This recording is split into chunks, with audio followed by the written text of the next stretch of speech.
Yan, good morning mga lads. Meron tayo rito ang Honda PCX 160 taga Manila po ba, sir? Taga QC. So, papakita muna natin bago natin pakita yung owner. May basag to. Ito yung sinasabi ko minsan sa video ko.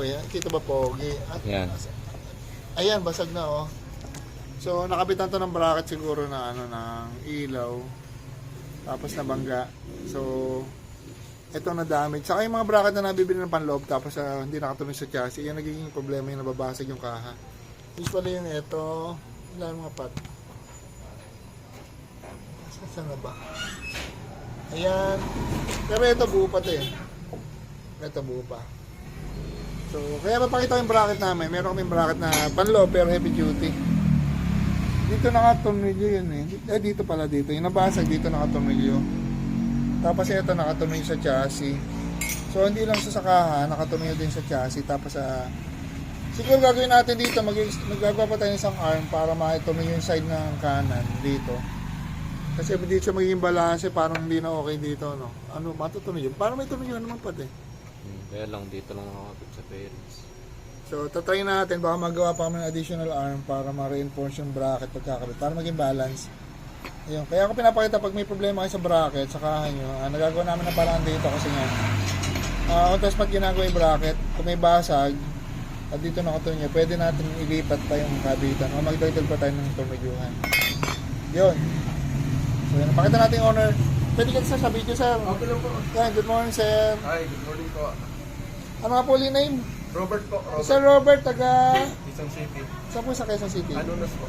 Sa ano? Nasa ba yan? Ano, sa may... Sa may... Ano ba yun? Dito lang sa Cubao. Sa Kumabay. Cubao. Dito na. Saan na po nalaman shop namin, sir? Sa ano lang, sa YouTube ko lang po nakita. Nakita mo, sir? Opo. Ayun. Alam ko kami lang may bracket na panloob na heavy duty, sir. Kasi ako ng mga bracket na heavy, yun nakita ko nung... Sir. Panloob, panlabas, meron po kami. Pareho nakatuloy sa chassis. Baka may shoutout ka, sir. Mga grupo mo, sir. Mayroon po yung shout out Black Army.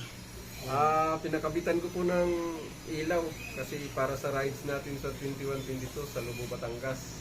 Layo-layo rin yan, sir. So yan lang po. Mga taga saan po mag-ride? Puro mga...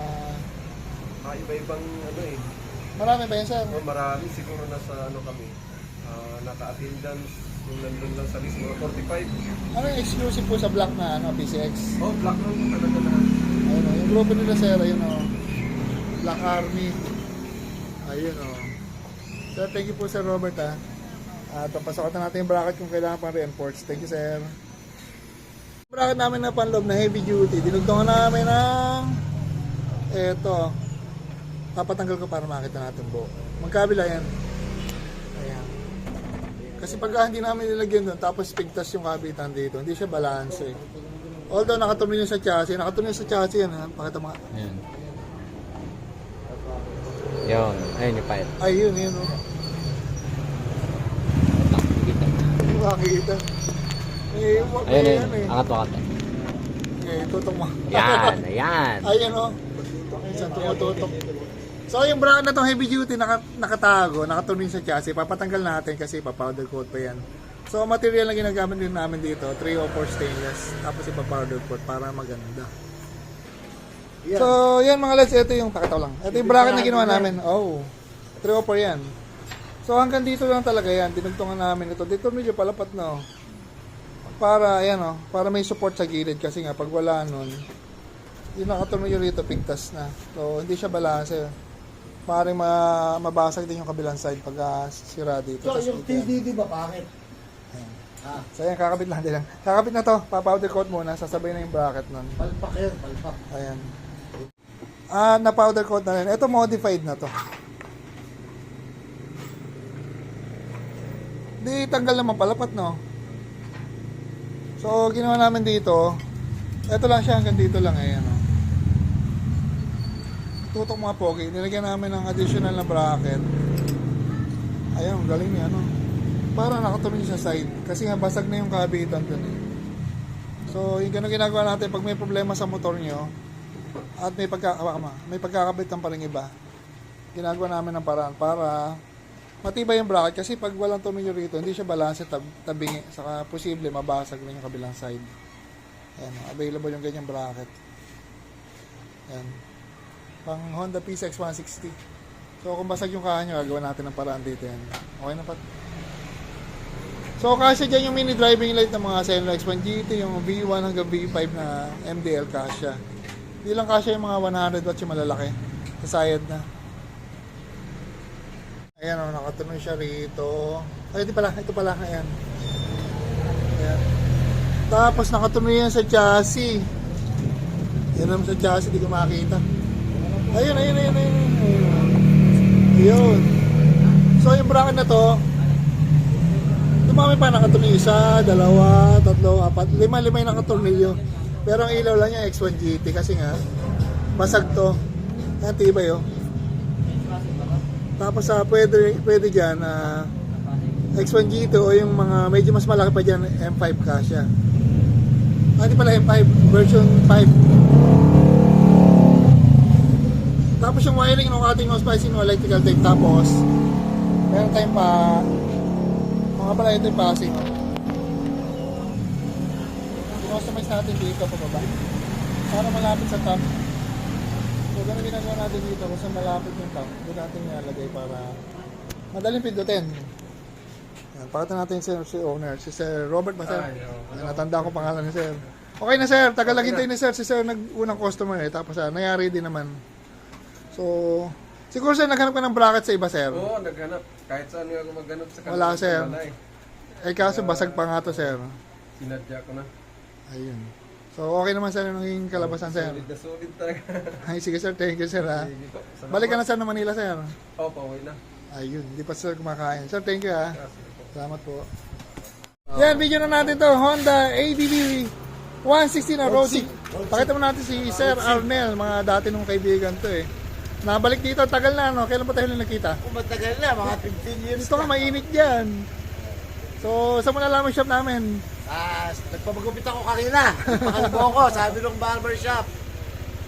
Doon ka pumunta kay Nelson, Tagalugam. Alam ko na ako yun. Yun. Pumunta ako sa kanya. Saka balita siya. Ayun. Okay. Salamat. Ganda. Perfect. Tagal ko nakilala niyan. Mga binata pa kami nun. So, salamat sa barbershop. Pakita natin, mabilisan lang. Ito, naka-stainless bracket na naka-clamp. Yun lang ang disadvantage mo ang vibrate oh. Tapos magka-crash guard. Tapos tingin natin dito, 100 watts na MDL. Tapos nakatumili yan dito nga. Tapos yung wiring ng ating no splice yung electrical tape, dito yung nagkakahit ka mga to bago to. Wala tong cut. So pag gusto nyo tanggalin yung ilaw, kinabit, wala siyang nagalusan kahit kaprasong wire. Kaya, Wala siya. Walang wire na kinat. nakita mo naman ano? Walang wire na kinat. Hindi siya So- nag-cut ng wire. Ayun, thank you ha. Good. Balik ka na. Para hindi ma-void yung warranty natin. Ingat. Okay. Yan si Sir Arnel. Babu. Ayun, thank you. Okay, bye-bye. Next, yan, another customer, Kimco Exciting VS 400. Ayan, amin to, yan. Nelson Light na gawa niyan, with hook, tapos stainless na powder coated. Eto, pakita ko lang laging ito naging issue ng mga naka-TDD Night Ranger kasi para makuha yung 7 modes, kailangan naka-halo switch kayo na tatlo para makuha yung 7 modes. Ang problema, bumibigay talaga to, either nag-stack up, o minsan ayaw pumindot, o ayaw mag-on. At ang problema, minsan ayaw mag-off. So, sa lakas ng ilaw, pag ayaw mag-off, yun ang problema. Kaya, sinasabi ko na, yun nagiging common na sira ng mga naka-halo switch. Tapos, pakita ko na yung bracket natin, dinesign natin para dito. Tama ko. Nakaangat yung dalawa, nakababa isa. So, customize yung bracket ng switch para sa dito. Ito. Kimco Exciting VS 400. Tumako. So, papalitan lang naman yan. So, maganda siguro kung nakaganyan kayong switch, may dala kayong spare para pwede nyo palitan anytime na ginagamit nyo yung motor. Lalo pag biyahe, baka magloko. Oy, running pa yung time. Yan, video natin si Sir. Ba't ang labo ng camera ko? Dito nga ako. Kasama natin sa mga mahilig tumakbo. Wala kayo lang. Takbo lang kayo nyo. Bulakenyo, June 14. Sama ako dyan, sir. Oo, registered si Bossing dyan. Kasama pa, kilala pa lang ng wife ko si Madam. Ang pangalan ni Madam yung kasama niya. Si Sel. Sa Zumba na. Oo, si Madam Sel. So yan, kasama kami. Kailan ba yan, sir? June 14. Ayun, June 14 pa pala. Matagal-tagal pa makapag-practice pa kami. So, ano gagawin natin dyan sa motor mo, sir? Papalit lang ako ng MDL and then parang gusto ko lang yung bracket ko ipalitan ko. Kasi naka-lowered ka pala, sir eh. Oo, nilowered kasi ng konti nung nag-repack. Kaya medyo dumikit Sasayad. Oo. Magagas ka sa pintura bago-bago. Lang 3 days pa lang. O nga, nadala mo po yan, sir. Ibang kulay pa. Medyo faded na yata. ano. Oo, paid na siya. Saan ka nagpapintura po, sir? Sa Motocure. Nadidinig ko yan sa may Anilao. Magaling sa pintura dyan, sir. Ayun, Magaling naman din si Bossing Nelson pagdating sa wiring. Ayun, thank you, sir. Second Thank time you. ko na to, solid. So, okay na si sir. Oo. Tapos namit ko pa sa convention kami talaga yung mahilig tumakbo. Nahilig lang akong recently lang, sir eh. Oo. So, thank you ha. Okay, thank you rin, sir. Ayan, so gagawin natin bracket dito, yung nakagilid. Para tapos test natin yung may sayad. Yun lang mahilig sa mga naka-lowered. Minsan talaga sumasayad kasi ano eh. Yun nga, hindi na stock height. Ayan, balikan natin mamaya. Si Sir Jen, taga Malolos ka, sir, no? Malolos. Yan, si Sir mahilig din tumakbo, mahilig siyang marathon. Basta pagka gusto nyo lang ng tungkol sa wiring, Boss Nelson lang, solid. At ano lang June 14, mag-register kayo dito sa Malolos Convention. Takbo Lakenyo, 2026, meron kaming 5K, 10K, okay yung para ano lang, parang maglalaro lang, parang ano lang, meron kaming mga mukbangan. Ano yun naman, sir? Meron yun. Ano ba meron doon, sir, sa patakbo niyo, sir? Kasi may mga hydration namin, may mga pakain kami doon, may mga tawag, and then after ng tumakbo, may kainan na naman din sa Kapitolyo. Yun ang masarap doon, sir, no? Oo, para lang tayong mag-ano lang, konting banding lang. Tama, sir. Pagka 5K lang, easy-easy lang sa mga beginners, sir, eh. Oo, masandali. Hindi naman maraming maglakad din. Oo, sir. Para healthy Oo, living, sir. healthy lifestyle. Kamukha ni Boss Nelson. Nag-i-start Healthy pa. lifestyle. Nag-i-enjoy na lang sa buhay. Hindi, sir. Sir, pahilam nga, sir.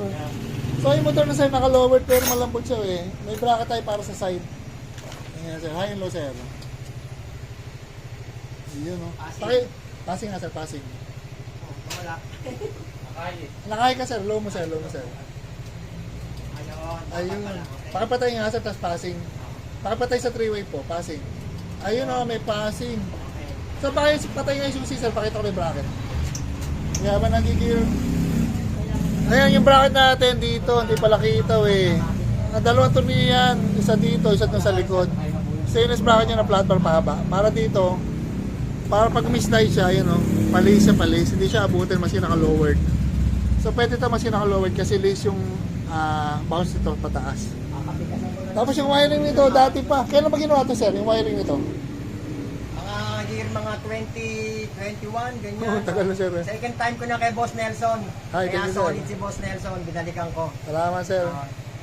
Yung wiring, pinalitan namin mga terminal para sa bagong ilaw. Tapos okay pa din. So, yan. Thank you.